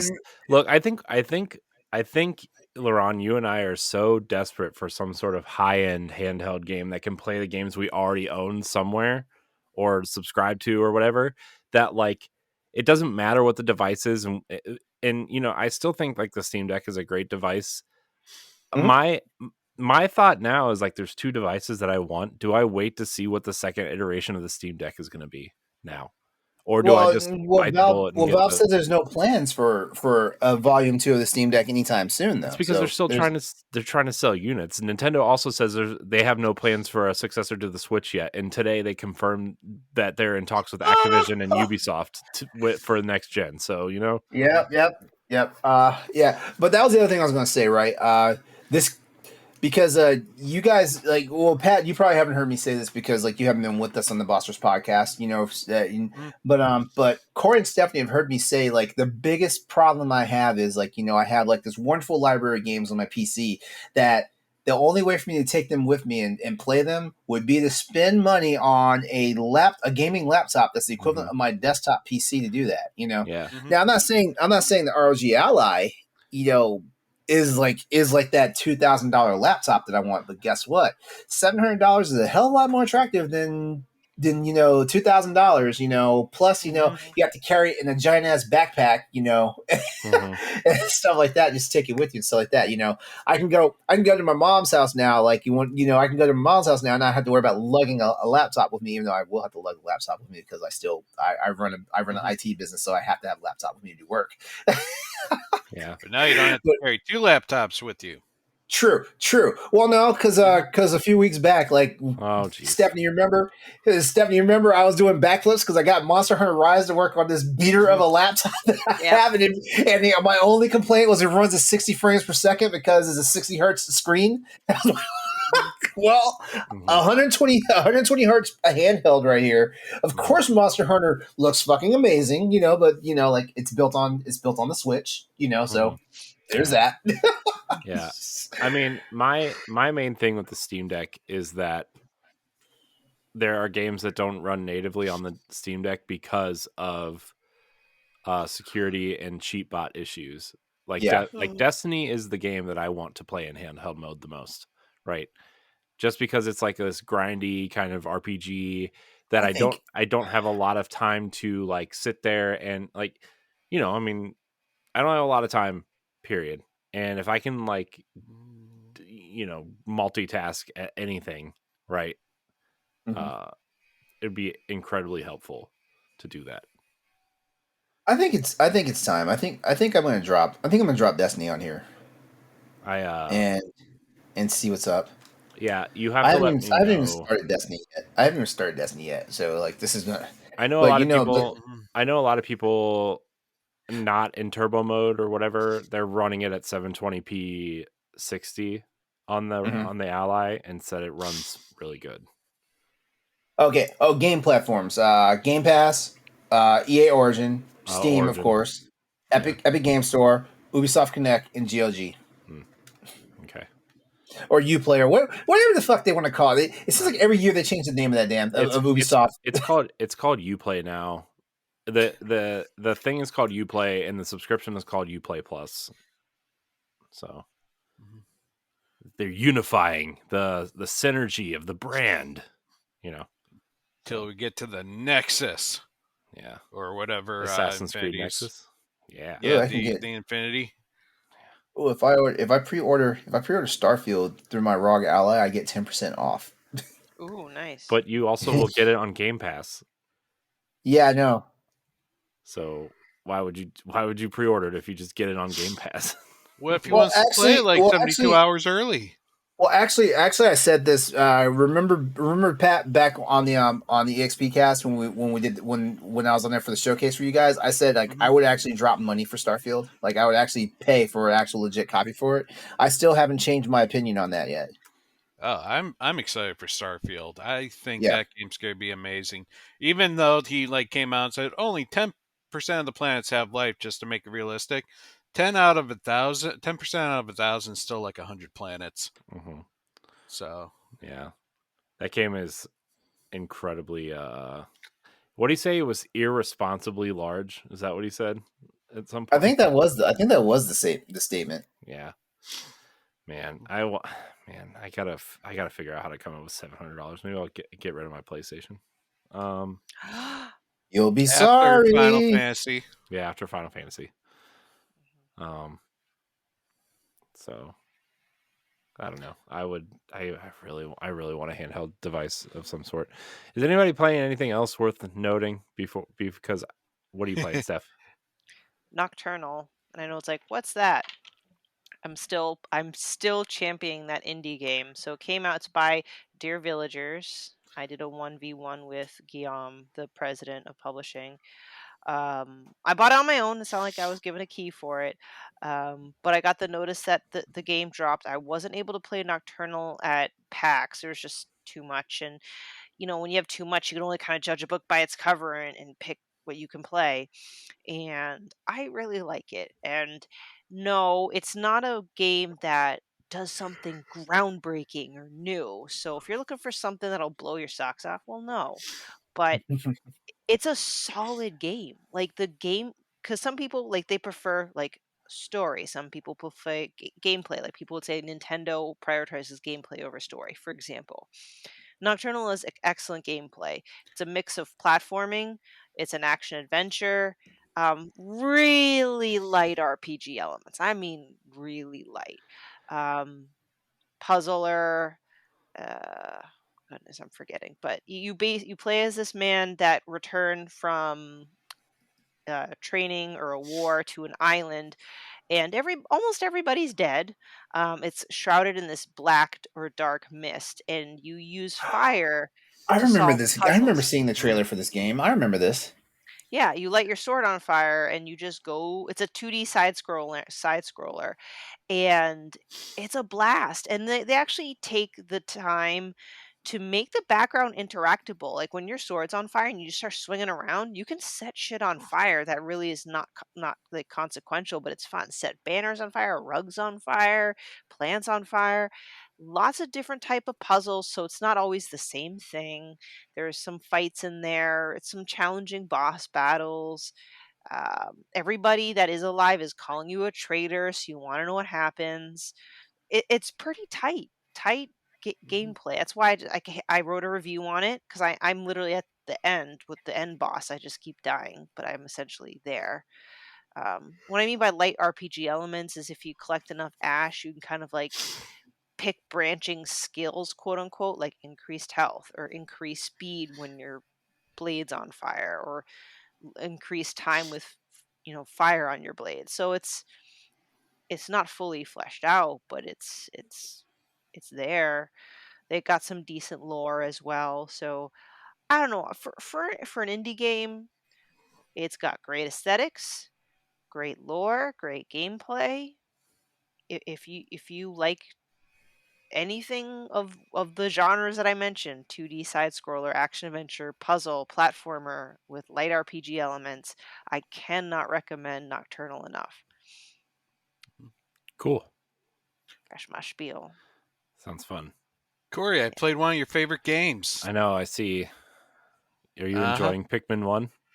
I am enjoying Pikmin 1. It is a little tense when you look at the 30 days Yeah. and knowing that you have only 30 days. But I have now finished 14 days and I have 19 out of the 30 parts. I literally only have the fourth level to get everything in that one. Like I cleared out the first 3. Yeah. You can 100% that game in 17 days. I believe it. Yeah. I'm just not that I can somewhat multitask in that game, but I imagine once you kind of get the gist of where everything is and what to expect, then it's easier to know which Pikmin to grab and run to the objectives. But I think I'm doing pretty damn good with 19 parts in 14 days. Yeah. So I mean, I'm hoping to get all 30. Yeah, there's to do that in 17 days, you have to follow a really strict guide and really know the layout of the land and everything, right? So it's hard. It's really hard. Yeah. I'm glad you're playing It's it though. simple. It's fun. It's both relaxing and frustrating. The nice thing is that, if you really screw up, you can restart the day and, with the knowledge of why you screwed up and then make it better. Yeah. So, yeah. Does it look okay on Switch? I mean, does it look like a GameCube game that's been up-res? Yeah, that's actually what it looks like. Yeah. It's an HD GameCube game now. Yeah. Not like Metroid Prime Remastered. Not that pretty. Not that pretty. But it's still it's not bad. Yeah. It's playable. Yeah. The only other game that I played besides Final Fantasy and Zelda was I did start Smooshy Come Home. So yeah, it's very fun. It's very cute. It's very simple and easy to get into. It's super cute. So yeah, I'll be playing that on my plane ride to LA. That's on my to play list while I'm on vacation. I bet you can beat it on the entire play ride.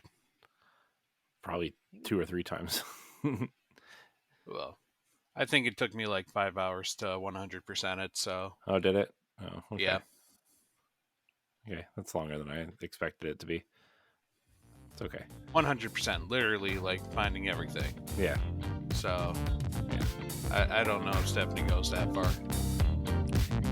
I'm not that smart. If you want to be a Patreon producer, head on over to patreon.com/BossRushMedia and find out which tier is right for you. Our Patreon producers at the $5 tier or higher for this month are Adriel Munger, Austin Campbell, Celeste Roberts, Christian S., Sana Dierig, Francisco Santillan, and Rebecca Jewell.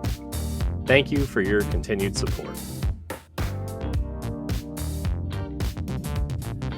Do it for some humble onion. Oh boy, he was cool. I'm glad we had him on. But It's great. Speaking of people that aren't that smart, let's talk about this FTC hearing with Microsoft a little bit. We're not going to go over the whole thing. Obviously, of this recording, we still have one more day of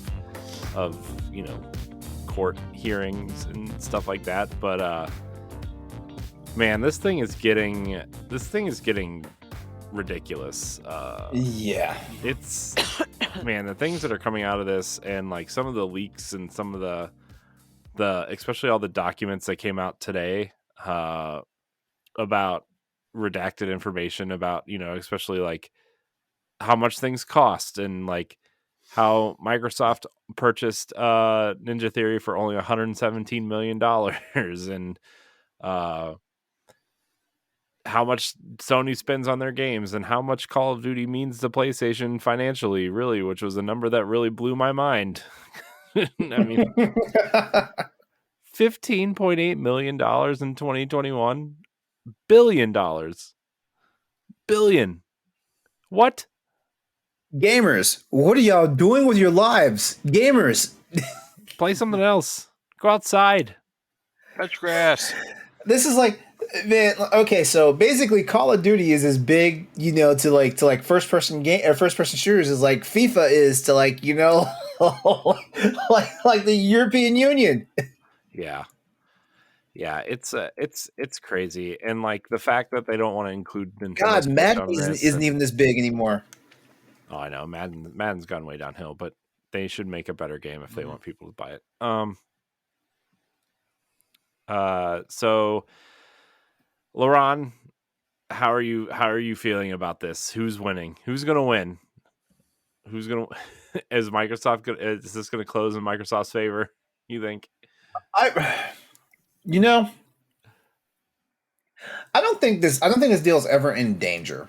I think a lot of this right now is theater, especially given the fact that like some of the people presiding over this whole thing are just out of touch because like there was a situation where someone asked Phil Spencer, is he the one that makes decisions about like how much an equipment is going to be purchased and who are they going to be acquired? And he's like, no, like the CEO of Microsoft, Satya Nadella, yeah, does that. The judge residing over it did not know who Satya Nadella was, and I'm like, dude, isn't that something you're supposed to know going into this? Like, you're supposed to know all parties involved and stuff like that, Yeah, and he was there for all 3 days or 4 days so far. Satya Nadella has been there since day one, and they don't know who he was today when they went to, or yesterday when they were questioning Phil Spencer all day. That's embarrassing. Super embarrassing. Sorry. But also, like, man, did you see some of the stuff Jim Ryan was saying in his videos too? Yeah, like, and now I'm curious, because this is almost now kangaroo court is not the right word for it. Like this, the video stuff is, huh? This is court TV. This is watching like the Johnny Depp versus Amber Heard trial all over again. Yeah, legit. Yeah, yeah. Especially with the video testimonial. Did Jim shit on Phil's pillow? Is that well, let's just say that the size dog that Microsoft has cannot make that kind of a shed. That size of a shed. Yeah, that's fair. Yeah. Now, one thing that's really noteworthy, like on this whole thing, is that Matt Booty, they had an email from like what 2019 or 2020, where Matt Booty said, Matt Booty said like Microsoft should just go ahead and spin Sony out of business to put Xbox on the map. Yeah, which is like I'm sure he didn't mean it like that, right? I'm sure he just meant it in like, we got to do something. Why don't we? You know what I mean? But like, I don't think. I think the overall point of business is to try to outdo your competitor to the point where maybe they just quit at some point. True. True. But also, I mean, how many things have we ever said that were super over exaggerated like that? So shoot for the stars, you'll reach the moon. Yeah, it's I don't know. I also think Matt Booty does say things sometimes that are like, that's interesting that you said that in an email.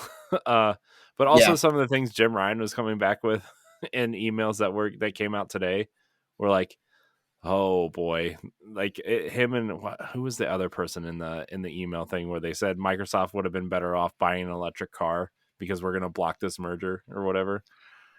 Like for those that work in a corporate or office setting, I'm pretty sure this is not excusing anyone, but when I see this, I'm like, this is all of us at our own companies probably writing emails that if any of us were ever to be pulled into a lawsuit, maybe not directly, but just because of not related to you, but they got to pull everything.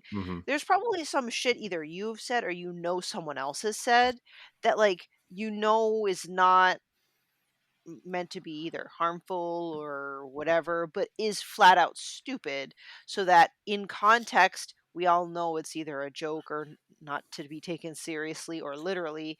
But then when someone shines a big fucking light on it, like in this case, everyone's like, "You dumbass." Mm-hmm. I don't know. So again, it's not to excuse it, but I'm like, yeah, that's every fucking company. So, Yeah. It's true. Yeah, it's and then they kept like the two things they were like really focused on like hardcore were Call of Duty and the Nintendo Switch for some reason. Like man, even everybody online was like, get out your bingo card. It's time to how long until they mention Nintendo Switch in the hearing, and it was like within the first hour of the hearing today again. you know, it's so funny. Like I can just see Nintendo over in Japan. Nintendo They're going to be in headquarters, court. like, They're going to be in court tomorrow. Nintendo has a representative going tomorrow. really? Yeah. and I guarantee you, at some point, Nintendo's like, why am I in this? Yeah. Why am I in this? Who's going? It's like tomorrow? you already have our blessing. Just do what you need to. Like who's on first and what's second? And Yeah, who's Nintendo's stealing like, gold? we don't care. Yeah. We don't care. Give us the deal with Call of Duty, fine, Yeah, it's just like I gotta look up who the Nintendo representative is going to be tomorrow. Let me- He's like the Wait, I get the Call of Duty thing. Well, meaning like I get why it's one of the more talked about things. I don't know. Can someone please still help me understand why Nintendo Switch or Nintendo's brought up so much? because Call of Duty and not a lot. I mean, some of Activision Blizzard's games don't make it to Nintendo Switch because it is technically inferior to to Okay. the new consoles, and the Speaking of FTC inferiority, the FTC is trying to argue that Nintendo doesn't count when talking about console sales because it is technically inferior to the other consoles, and that a lot of these games don't make it over. And Microsoft also signed a 10-year deal with Nintendo to say we're going to bring all of Activision Blizzard's games, including Call of Duty, to your consoles, including future consoles. Which, by the way, that's 2 slip-ups this week, acknowledging Nintendo's next console, which we're going Yep. to talk about on Nintendo Power Block next week. ooh, I feel like I want to be on that show. Well, we're recording after Tower Casuals tomorrow night, so if you want to stay Oh up late, no, never mind. because reasons. So yeah, it's like I mean, Ubisoft slipped up, and now Bobby Kotick kind of said something today about it. So it's yeah, but Which by the way, the clownery that's going on right now, like I understand why Bobby's doing the freaking soft shoe right now for Microsoft, because like he wants this paycheck and stuff like that. Well, yeah, but like a lot of like Kotick is I think Kotick's one of the main reasons why Microsoft's hand got forced in trying to do something as far as Activision Blizzard is concerned, because like a few years back, like he was basically putting a squeeze on Microsoft and Xbox, to pony up more money, to be able to like get, the all these 80-20 features split.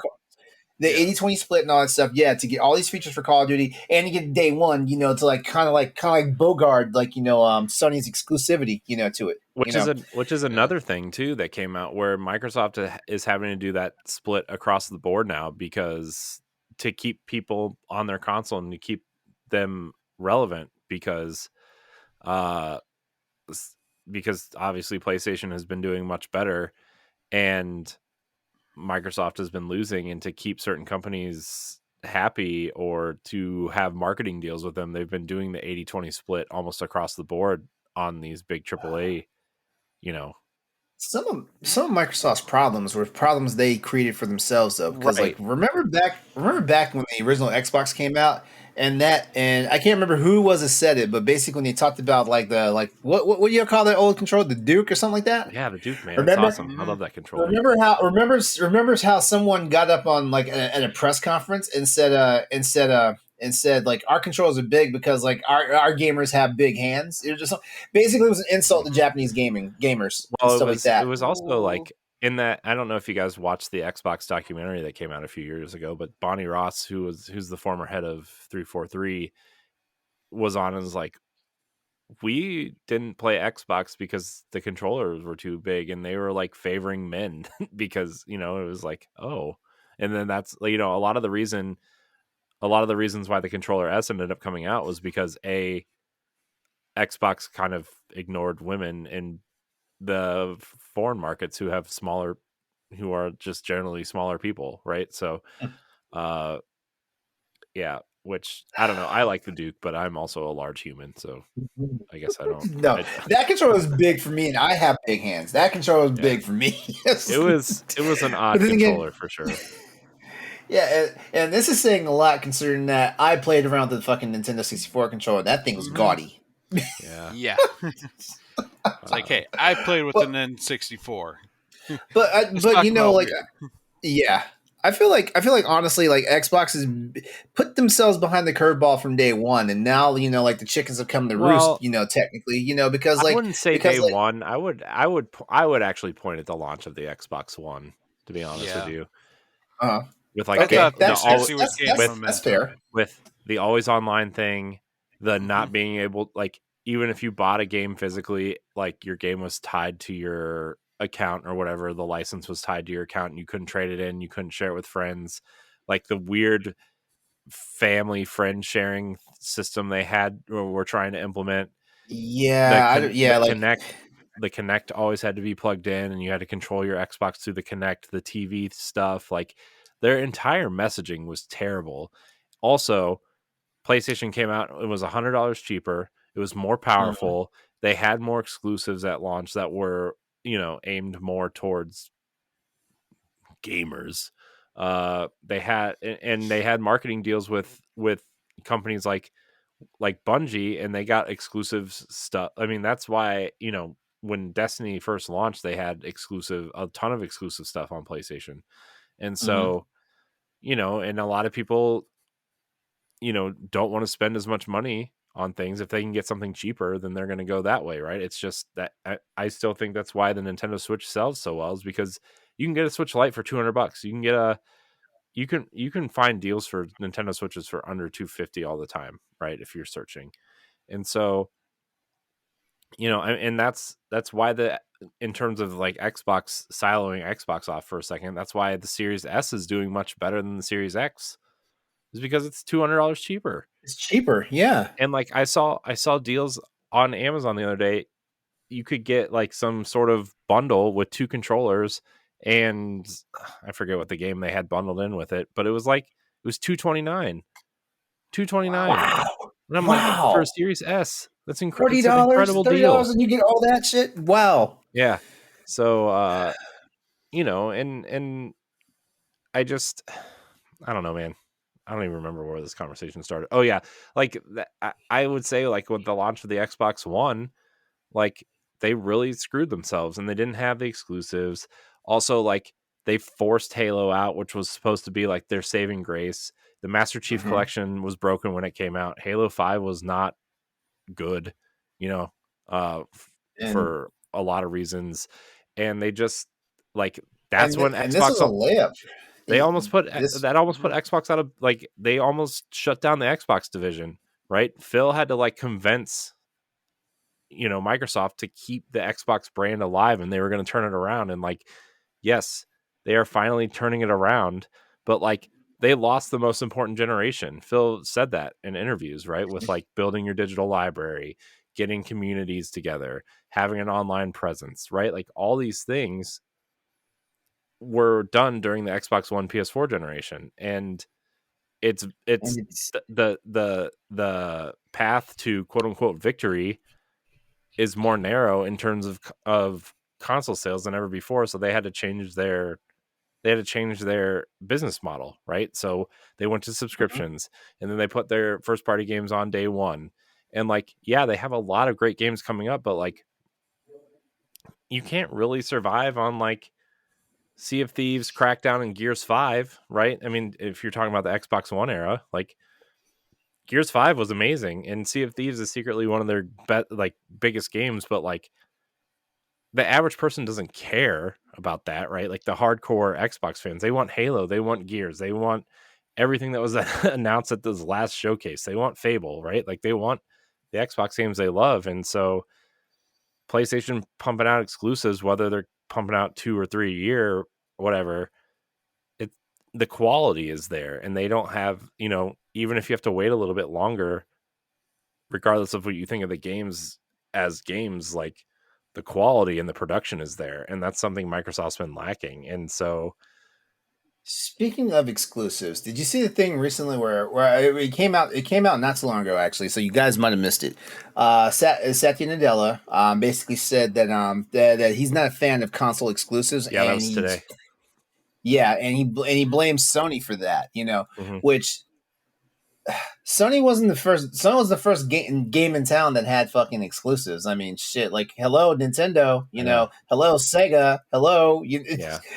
I mean, to be Everyone's- fair, Satya Nadella doesn't look like he goes home and plays games every night, right? I mean, he kind of like, I think he supports the Xbox brand, and he's learned a lot because the brand is important to a lot of people, and Microsoft in general. But like, I mean, that's why Phil Spencer runs the show and not him, right? That's why people answer to Phil and not him, And so, I mean, in a yes, perfect world, yeah, I agree with him though. I would get rid of console exclusives too, because like I've said it on this show, I've said it on Crossroads, I've said it on Pal Block. I've said it on every podcast I've ever been on. The more people who have access to games, the better it is for everybody: developers, publishers, gamers.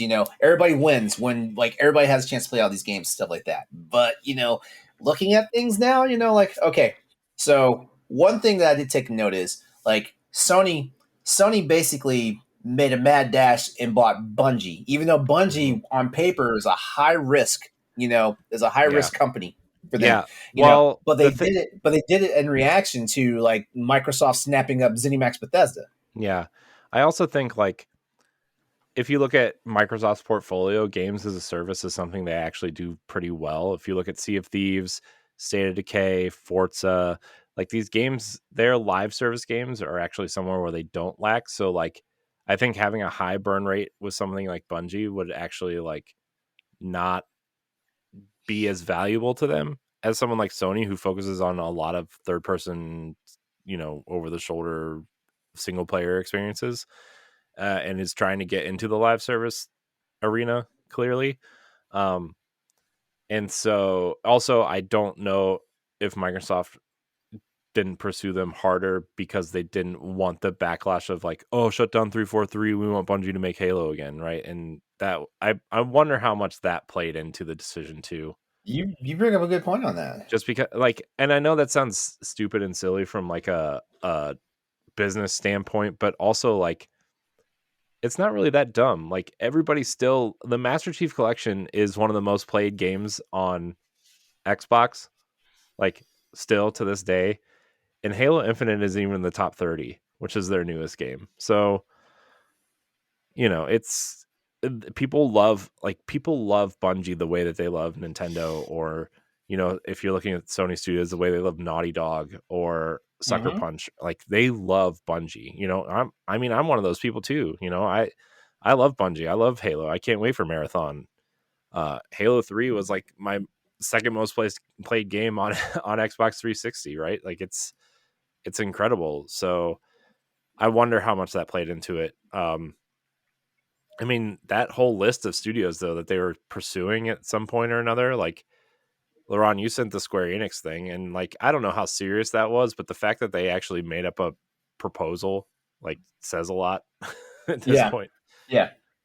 Well, I mean, I don't know. I feel like we joked about it a while back though. That Microsoft was basically trying to do a mad dash and like try to get like as many companies behind them, and stuff like that.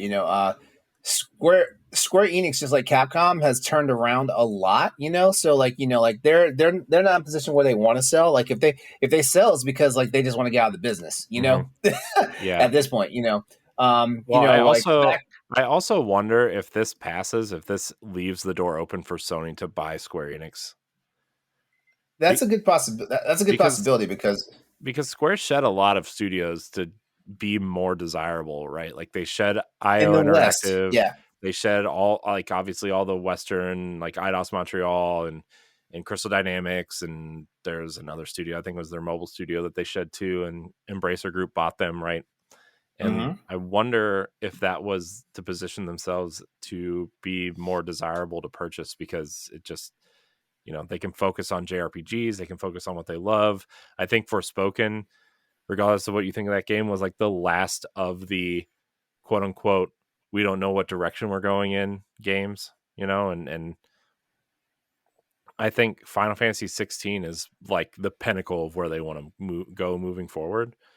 And that makes them really desirable, Yeah.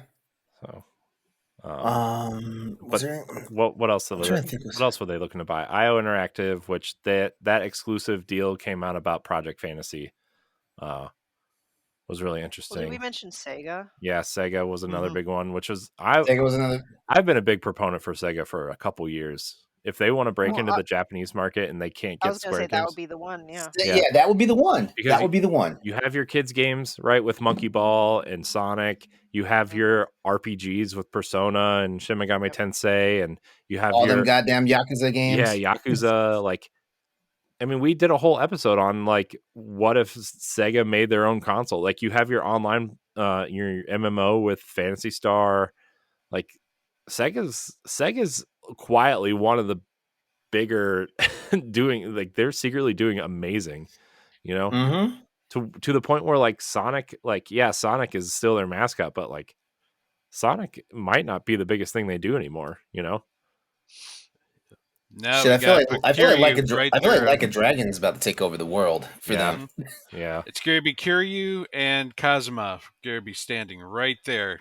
Yeah, teaming the Sega logo. Yeah, I mean, I really wish they wouldn't have tried to do this agreement, but I feel like if they don't do this if this agreement doesn't go through, this is gonna like really hurt the brand in a lot of ways. Yeah. But I wish they would have taken that money and like spent it on other studios. Like, yes, I would have loved Bungie to come back to Microsoft. I would have loved them to have Sega to have a Japanese presence, right? Their only Japanese presence is Tango Gameworks, right? I would have loved for them to go after Crystal Dynamics and Eidos Montreal, because that covers the third-person action games that they so sorely need. And that also brings in IP like Thief and Deus Ex, and you could like get that, with Eidos Montreal and how good those Deus Ex games were, mixed with Arcane with Dishonored and Deathloop and Prey. Like, you would have had that immersive sim categories wrapped up. You obviously have the Western RPG side wrapped up, aside from like BioWare and what's left of BioWare, I guess. What was the other one? IO would have been a really interesting one, especially if they wanted to keep doing Hitman episodes or whatever. Also, you're doing that Project Fantasy, which is exclusive. Also, the other thing that came out too was that Indiana Jones is exclusive to Xbox, which is exciting. I mean, we knew that though. No, we didn't. We didn't know. No. I'm pretty sure we knew that was exclusive to Xbox. We didn't. It was brand new. We thought it might be after, but we didn't know if Disney would want them to keep it multi-platform. But they reworked the deal after the merge. Yeah, they reworked the deal. Yeah, after the Bungie thing. So, but yeah, man, there's a lot of other names. Thunderful was on that list. Wait. Shut the front door. Where is that list? Because there's a ton of. Hold on. Like, they just dropped Ghouls and Ghosts to Switch Online. Yeah. So long, everybody. well, I guess that's on it right here. Yeah. And Landstalker. What? Revenge of Shinobi. Here we go. This is what happens when I'm out of town for a week. Jeez. So yeah, I mean, I don't know, but I feel like if this deal doesn't go through, this is really going to hurt Xbox in a lot of ways that may not be prevalent initially, but may show itself later. Oh yeah, it's gonna. You're gonna see the vultures circling if this. I feel like honestly, like the theater that's happening here with the FTC trials right now, like I don't think that's gonna hurt them unless like some bombshells come out, like, because right now it's looking like they're putting egg on Jim Ryan's face. Jim Ryan, for the most part, has done what he was supposed to do and everything. I do feel that like, because he did a video interview versus an in-person interview, this probably hurts him more, in the long run. But But honestly, I feel like this deal is going through, but I think there's going to be some repercussions. There's going to be some stuff that because what doesn't this thing the chickens come to roost? What, July 18th for Microsoft? Like the 17th, rulings happen. Oh, the 17th. Okay, yeah. I feel like there's going to be some stipulations. Number one, like Call of Duty, like they're not even going to be able to get a 10-year deal. Like they're going to be forced. They're going to be forced. Like as long as Call of Duty is a game that comes out, like it's going to have to be on multi-platform, no matter what. Yeah. Even if that means it goes to your direct competitor. That was a revelation right there, right? Because of because Microsoft owns certain studios now. PS5 dev kits didn't make it to certain studios. Mm-hmm. Yeah, that's why like Minecraft doesn't have a PS5 PS5 version. Yeah, and stuff like that. Mm-hmm. And say what you will, like that's like Corey, if you and I were brainstorming to create like a brand new piece of electronics and stuff like that, like we wouldn't walk it across the street to IGN, Yeah. Yeah. It's some of the stuff is just it's ridiculous. It's crazy. I think some of it's ridiculous, but a lot of it's also common sense. Some of the stuff, if people will stop fanboying for a second, they'll understand this is common sense for some of it. You know? Here's the thing.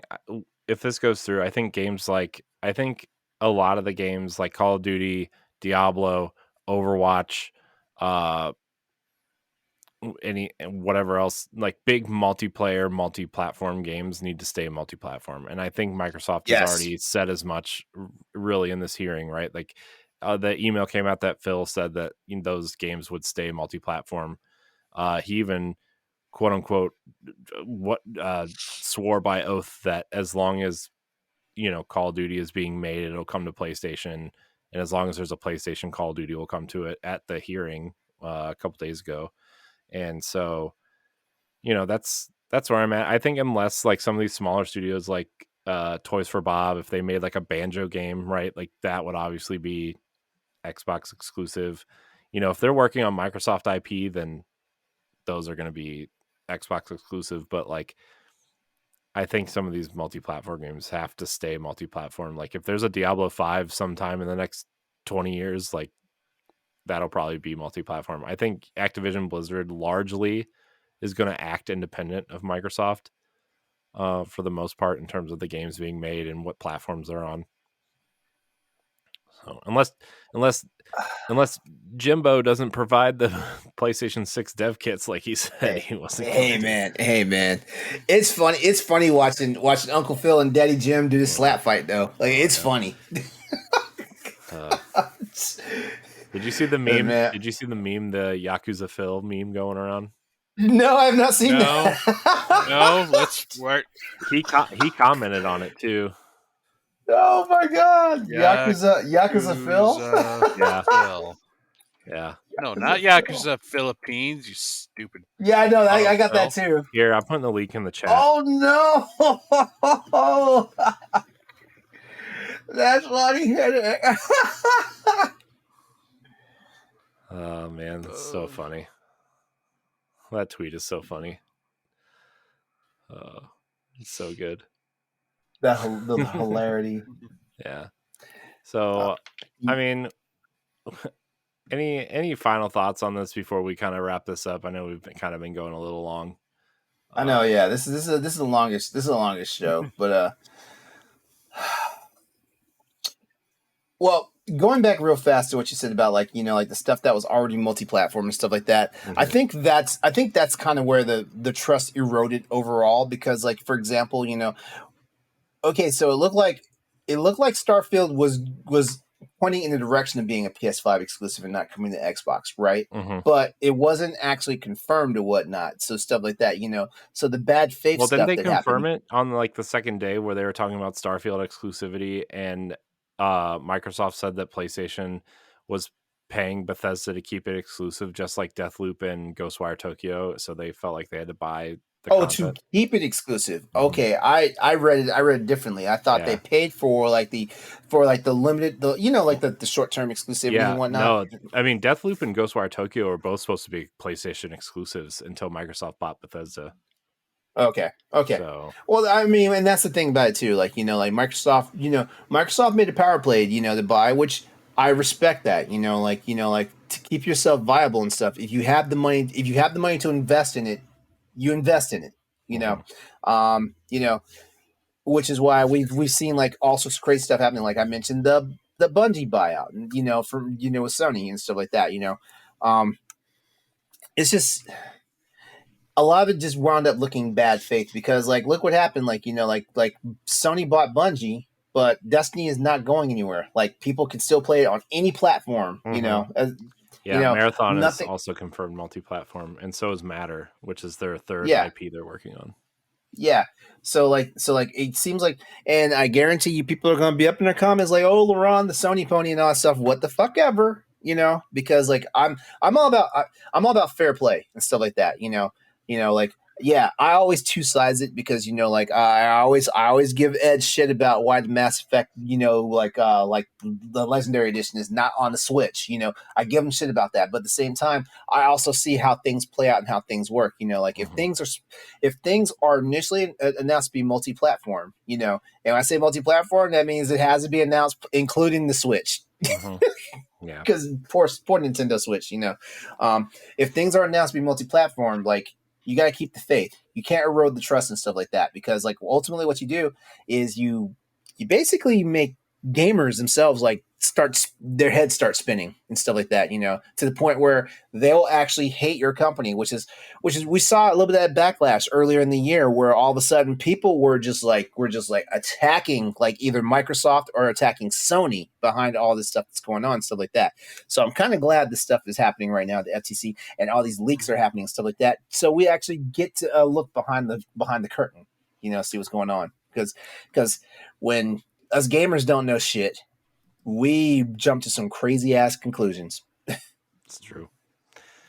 Yeah, I would say that out of all this, like, it just reveals that, console wars are stupid and that both of them are corporations. They both, like, are going to pull some rotten moves. Activision probably being the biggest dick out of all of them, with trying to pit them together and use that leverage. But that's how businesses are run, and Yeah. it sucks that it's profit over gamers. But yeah, yeah. I mean, at the end of the day, it's a business, right? And they got to do the businessy things. But any final thoughts, Stephanie? Sorry, I kind of interrupted you on accident. No, it's okay. I mean, I said my piece. I mimic exactly what Pat said, and I kind of am leaning kind of towards that same thought, Corey. I think overall, I think it'll go through. There'll definitely be some stipulations, and I also take a bit from LeRon about a lot of this being theatrics. So Yeah. no. Yeah, I wonder how this is all like. I wonder how many people are buying into the optics of this too. Like how many like the console wars. Yes, they're stupid, but there's still people that participate in them, right? And it's like, well, how many view Microsoft as the bad guy here and are going to support PlayStation, or how many people view Microsoft as like the underdog, so they're going to go support them and be super fans, right? And this is no different than American politics. You're going to have like Yes. all the dirt. Thank you that for saying that. You can literally throw as much dirt as you want, or reveal as much dirt and skeletons and like documents in someone's closet, and they're still going to believe 100% that person's their savior. Yeah. Exactly. If anything, this is just bringing out, I mean, gamers already can be really toxic and ugly. I think this is drawing out a lot of ugly in people. To use one of my favorite political terms, and then we can wrap this up. Ooh, when you put lipstick on a pig. Oh boy. Thank you, Barack Obama. I do have one more question, but it's not related to Xbox, if that's okay. Yeah. So tomorrow is the Annapurna showcase, which for me I'm excited about, and I will miss because I think I'll be at the airport. But you better get on that. You better get on that Wi-Fi. That $25 cross country Wi-Fi, gross. Do you think that there'll be any mention of Annapurna's collab for Silent Hill, or do you think they're going to leave that to a Silent Hill specific transmission like last time? Ooh. I think that could be announced tomorrow. Yeah, fair 'Cause- enough. Yeah, I think. Yeah, Annapurna is one of the collaborators. Yeah, they What if showed. that last black and white picture with the cat? What if that's part of the Silent Hill? Well, it wasn't that Stray. Wasn't that just It Stray? was. Yeah, I Well, mean yeah, Stray's but Stray's coming to Xbox. That's I like hope there's more than that, though. I hope there's DLC. Meowsy. No, that's bad. Okay, that's it. So all right, well, let's get out of here. I want to thank everybody for watching and or listening to this episode of the Boss Rush Podcast. Follow us on Twitter at Boss Rush Network. Subscribe to the YouTube channel. If you're watching on YouTube for the first time, subscribe to the channel. If you want to, know when the podcast goes up, you can hit the bell. Hit the bell. Smash the bell, as the kids say. sure. You can also listen to us on podcast services. You can get us early for $1 on Patreon, along with some other goodies.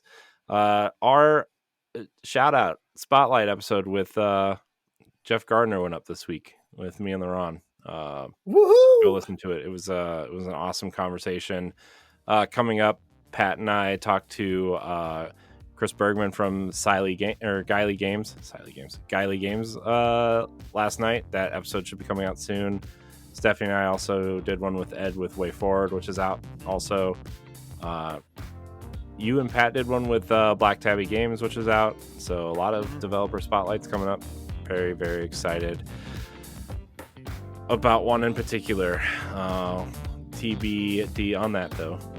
Just going to leave it there. So, Pat, Stephanie, LeRon, thank you for your time tonight. Appreciate you all. Of course. I appreciate you all out there listening. We love you. Until next time, we love you. Goodbye. Bye. So long. The Boss Rush Podcast is a product of Boss Rush Media, LLC, and is recorded from our headquarters in Akron, Ohio. This show is produced, written, and directed by me, Corey Dierig. My co-hosts are Stephanie Klimov, LeRon Dawkins, and Edward Varnell. You can find Stephanie at Klimov_author on Twitter and Instagram, as well as on the EXPcast. You can find LeRon at Exodus803 on Twitter, Instagram, Twitch, and YouTube, and also on Crossroads, the video game podcast. You can find Edward at ThatRetroCode on Twitter and Instagram, as well as hosting Nintendo Power Block. You can follow me on Twitter and Instagram at IamCoreyInHD, and find me hosting Tower Casuals, the Destiny podcast, and co-hosting Nintendo Power Block. Find the Boss Rush Podcast on all social media platforms at Boss Rush Podcast. You can also follow Boss Rush Media and Boss Rush Network on all major social media platforms. Join the Boss Rush Network Discord and Facebook groups to interact with other friends and fans. Thanks for listening, and we'll see you next time.